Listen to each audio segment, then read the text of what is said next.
Welcome.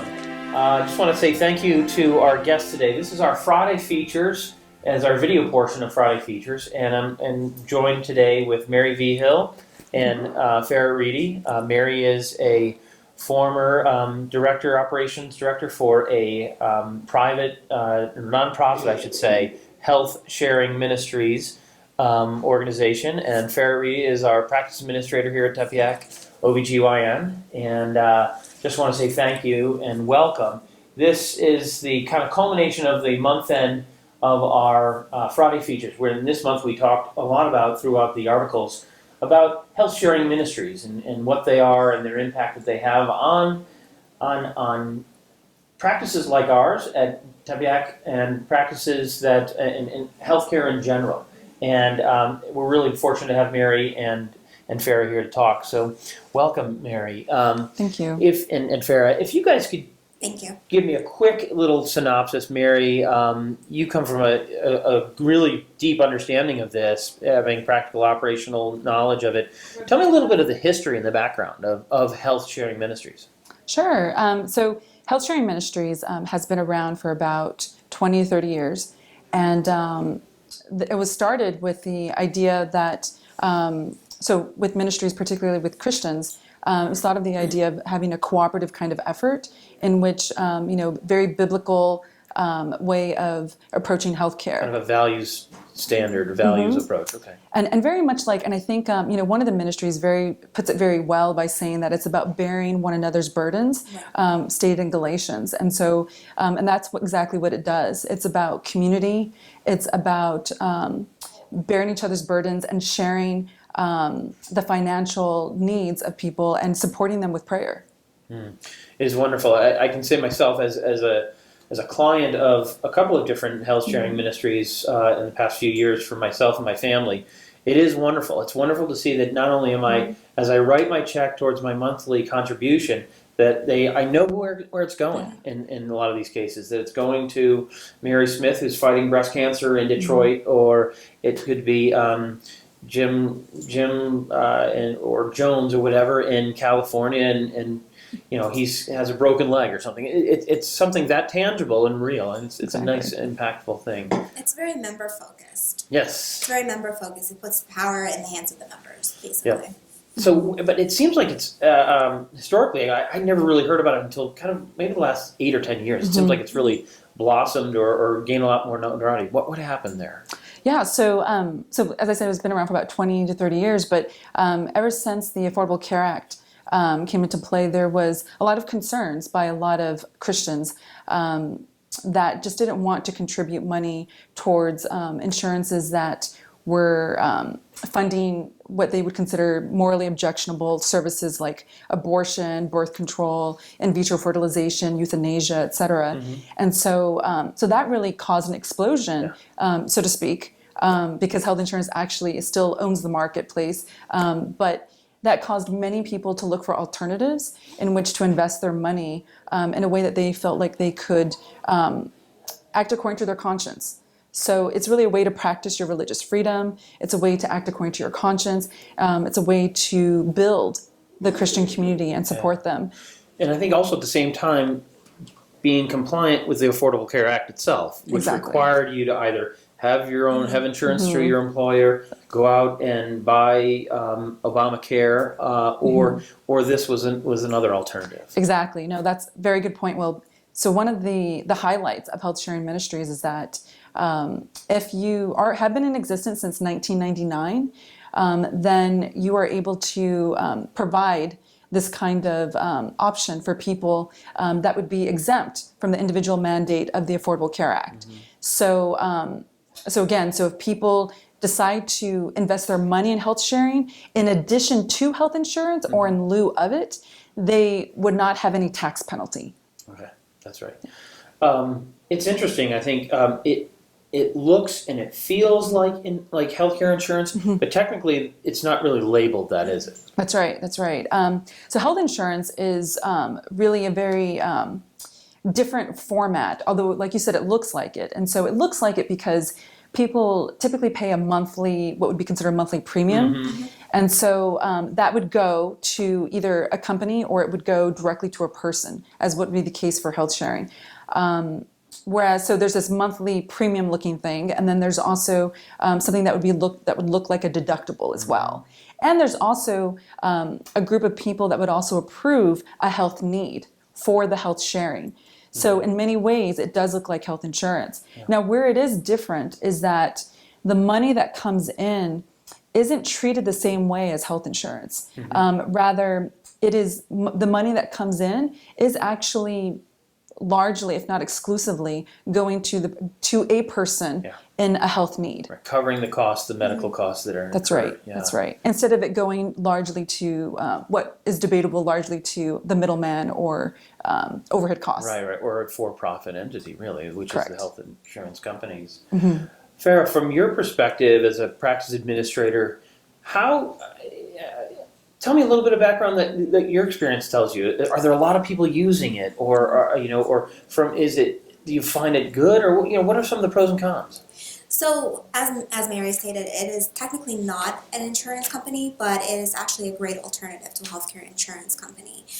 There are definitely pros and cons. Some of the pros that I've experienced here, just with the patients that participate in these plans, are we definitely get patients that share the same ethical and religious beliefs as our practice and our doctors. So it's a great referral source for us. From my perspective, it's a great way to recruit patients that support our mission. It also helps us expand our payer mix. These are like-minded individuals that get together to kind of share the burden of paying each other's healthcare costs. As far as some of the cons that I've noticed, or the drawbacks, the reimbursements for these plans are slightly lower, to healthcare providers, are slightly lower than traditional healthcare insurance companies. We get back about 50% on average, of what we bill. Now, nationwide, there aren't many people that actually participate in these plans currently, so that's kind of a drawback, which I think for these plans to flourish in the future, they need to expand their pool of participants. Less than 1% of our patients are currently participating in these plans. And then one other drawback that we've experienced is maybe a slight delay in reimbursements.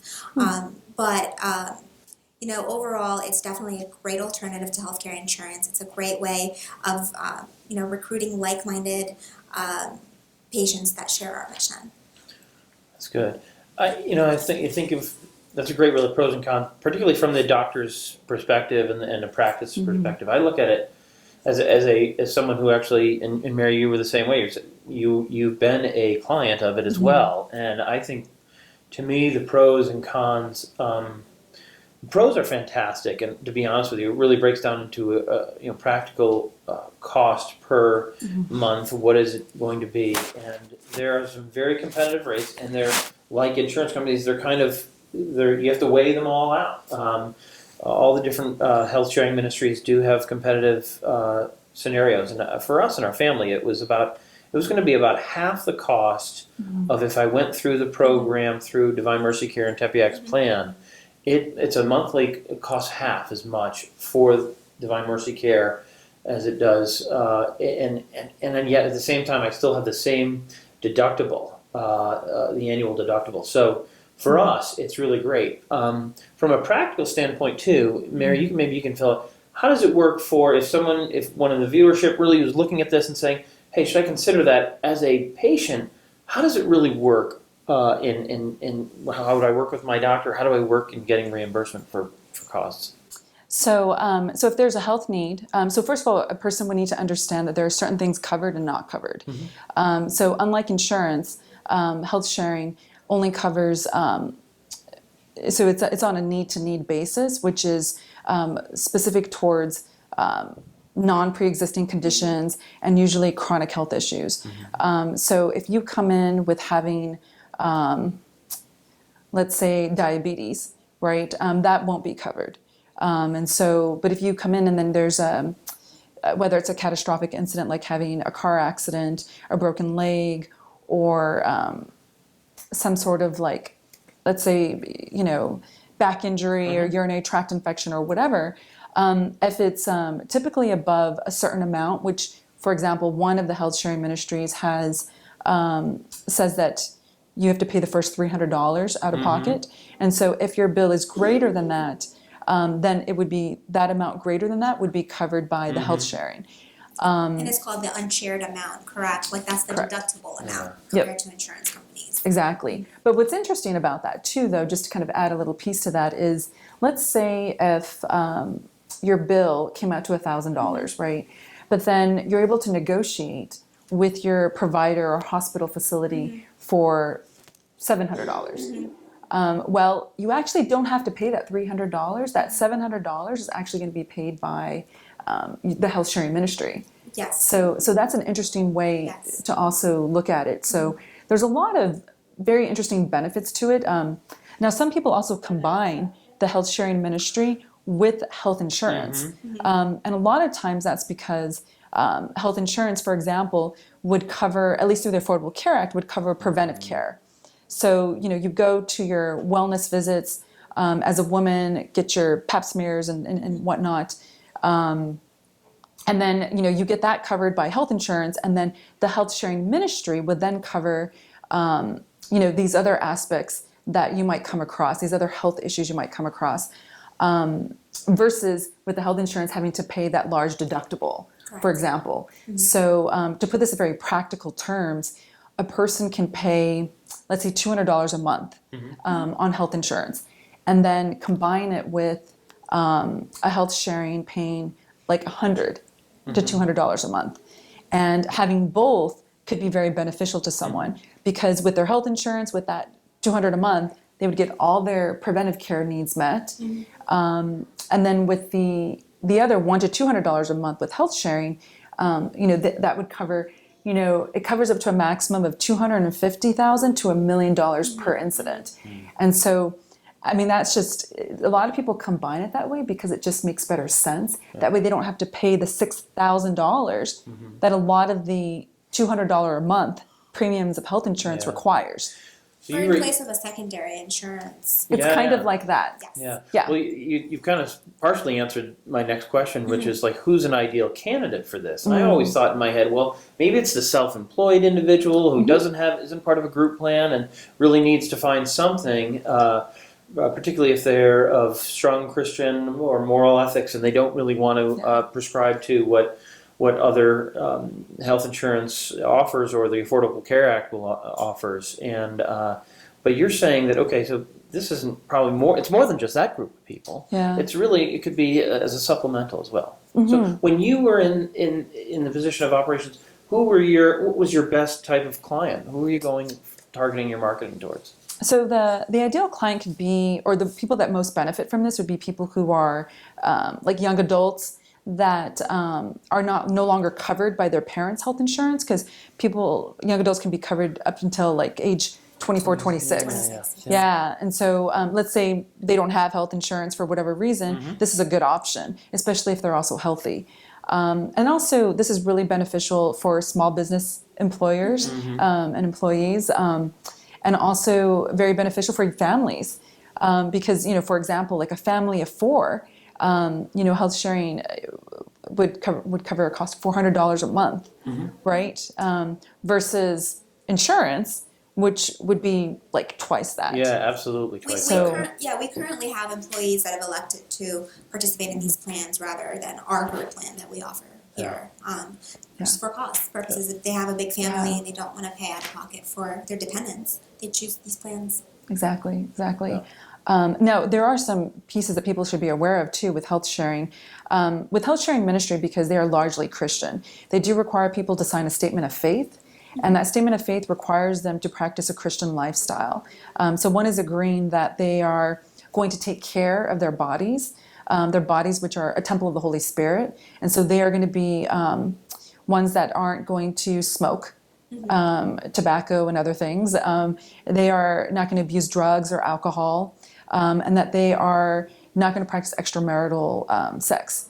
And so with that being said, that's why the health sharing will not cover things like birth control or abortion, euthanasia, in vitro fertilization, things like that that are morally could be considered morally objectionable by Christian groups. And so a lot of it is trying to foster people to have a sense of responsibility for their own health and to encourage wellness and to encourage a sense of self-care, right? In the sense of the dignity of the human person.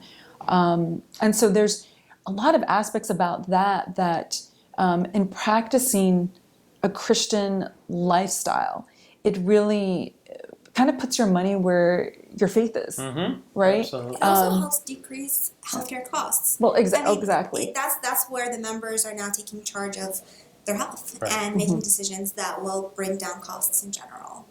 So that's what I like about them as well. When the client or the patient is actually thinking about, well, should I rush to the hospital? Should I rush to the Care First clinic, or which is the most effective thing? I think they're actually thinking about, well, what's the cost in the end for me? Absolutely. And then making, not that they're, I think above and beyond most people make decision, what's the best health reason before they actually decide what's the best financial reason. Well, so just to add a little piece to that, because I think it's also important to acknowledge that a lot of these health sharing ministries will also help the patient advocate on their behalf. So, for example, let's say someone is getting cancer treatment, and the costs can be astronomical, thousands and thousands of dollars. And we also know that a lot of hospitals will do a markup of about 75%. And so what some of these health sharing ministries will do is help them advocate and talk to negotiate on their behalf, right? Exactly, to bring that cost down. And because a lot of the health sharing ministries will reimburse based upon the reimbursement for Medicaid, Medicare. Yeah. So, and that's why it's a little less than what Farah was saying, that they get reimbursed for. Right, it's very close to what we get from Medicaid. Correct, Yes. So transitioning a little bit into, from the practical and the day-to-day and how it works, one last thought here, though, is Farah, from a physician's or administrator of a physician's practice, does someone have to be, if they have MediShare, if they have Curo, if they have Solidarity, does Tepeyac prescribe to those? Do they have to do they accept them, or how does that work? Does every doctor have to accept or not accept? How does that work? Well, technically you can, if you participate in these plans, you can pretty much go to any doctor that you want, but you would become a self-pay patient, or what we call here is a self-pay patient, meaning that you might pay out of pocket, but then you can get reimbursed. And then you back submit from your bill from the physician to the health sharing ministry, and then they handle it from there. That's right. Okay, that's how logistically it works. Yeah, so technically, yes, you can choose to go to any physician or doctor that you'd like, even if you participate. It's pretty straightforward. So tell me, switching gears a little bit into kind of what's at the forefront in the future. What does it look like? What are the obstacles and challenges that some of these health sharing ministries have, expanding or going forward? Good question. As both of you have pointed out, health sharing has kind of grown, and particularly has become more popular since the Affordable Care Act. So what I know a lot of health sharing advocates would like to see is to have that continue to be in place, to have the exemption continue from tax penalties from the individual mandate, so people can have and continue to have that option and choice. So that we'd like to continue to keep in place. And then the other piece there is another piece to add on, which would be health savings account. So right now, the health savings account would only be allowed if you had health insurance. What would be ideal is to also include that with health sharing. And so why that would be an advantage is that, so there's a maximum amount that health sharing would cover per year, health savings account would cover per year, an allowable amount, which means that this would be a tax-free amount of your dollars that would go into an account each year, and you get to use that money to pay for your healthcare expenses. The benefit is that it's tax-free. Right now, it's only for health insurance, but that you're allowed to pair it with. But with health sharing, that would be really beneficial because people can use those dollars, those tax-free dollars, to pay for their premium for health sharing. Could be co-pays even as well. Co-pays, deductibles, whatever it is. Even the premiums, huh? Exactly. Okay, that's and huge. it can also carry over to other years. And so That would be huge, and particularly because when an employee has an employee-based health insurance, they deduct that from pre-tax dollars. Okay. Right? So already an employed person getting health insurance through their employer is already getting the tax benefit. Before taxes. That's right. So they already get the tax benefit. But if someone is doing health sharing, they don't get that tax benefit. So it would really level the playing ground a little bit more for health sharing ministries and your conventional health insurance and that goes on. That's probably why not many group plans are offered to employers right now. Yes. Well, that's part of it, right? That's a great question. What's the group answer now? Because I think right now most all of health sharing is individual by individual. They don't necessarily do group plans, do they? So that's a good question. Actually, some health sharing ministries do. Oh, good. Yeah. So one of the groups that also could benefit from this, besides the young families, the small business owner, and the young adults, would also include groups like seminarians, priests, religious. All these different kinds of folks, because as groups, so a lot of these health sharing ministries are willing to work with these groups to help them get the coverage that they want, so that they can also, for their own, conscience, their own religious, freedom, are able to also meet that criteria. Mm-hmm. Yeah. No, that's a big thing. I know with the little Catholic school that my children go to. That was a big issue when the Affordable Care Act came up, and all this mandating of practices, this community around the schools. It was very important to them to offer health care for their employees, but at the same time do it in line with their faith. Exactly. And I think we talked about that earlier. It's one of the real benefits of this sort of a thing. What are some other roadblocks or things that are on the forefront? Yeah, so, I think that, so I can't emphasize enough, and this goes with very well with what you just stated, Will, that, there are groups out there that want to have their faith practice protected. And if this is the only option available to them, then this should remain as an option. Because one of the things that we value so much about living in the United States is our religious freedom. And so having an option like this provides that for people that otherwise wouldn't have it. And again, giving people more options is always a good thing. We live in a place where there is a capitalistic kind of economy that allows and thrives on, competitive marketplace, right? And right now, very much like your patients at Tepeyac, that only less than 1% actually subscribe to health sharing. Likewise, that's the same thing that's represented in the United States. Less than 1% of the United States population subscribes to health sharing. So it's a very small share of the market, but a very meaningful one that should remain. And so I think as small as it is, it's very critical. And I don't think that it provides very much competition for people, for health insurance companies. But also another piece that would be great to add on that I could see people wanting to advocate for in the future is opening the market up a little more, particularly because the health sharing ministries that are exempt from the individual mandate are only ones that existed 1999 and before. Okay. So that means you had to have been in existence for almost 20 years. So, the reality is to have that be brought to even current time right now to allow there to be even more health sharing ministries to develop or like ministries to develop would really open up more options for our U.S. citizens. Yeah.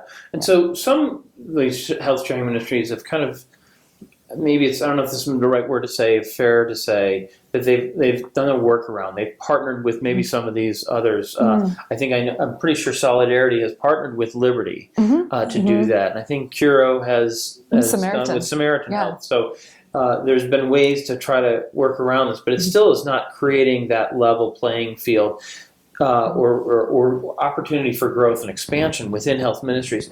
But I think even the point before, this idea that, well, wait a second, it should be, this acts as if it is a health insurance. And it looks like it from the consumer standpoint, from even the physician billing standpoint. But from the legality standpoint and this ability to take pre-tax dollars out, I think that is a huge issue, and it's not a level, it's not a fair playing ground. And I think you're right. Our tradition of our country is one to promote, egalitarian when it comes to business and opportunity for all. So. Well, and I think it can head that way. I think that health sharing has only gotten very recent attention. And so because of that, I don't think that it's gotten the level playing field yet.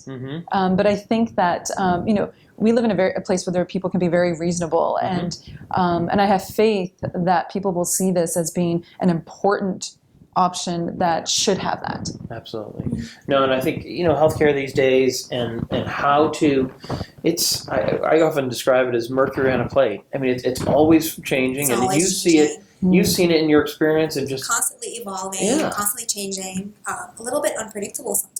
Yeah, from a billing perspective, from who's going to cover what, and really, it's not an easy thing. And I think the direction it does get a little scary when we start to move away from our tradition as a society that is open to a lot of opportunity and a lot of different organizations trying to solve an issue.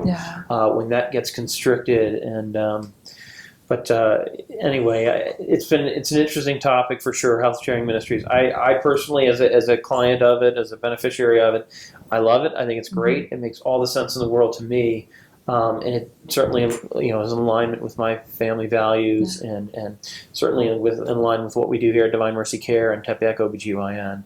And Mary, we thank you so much for coming today. Your expertise, and we wish you continued success in your ventures. And Farah, thank you for joining us as well. Thank you. From the chapel here at Tepeyac OBGYN in Fairfax, Virginia. Thank you very much.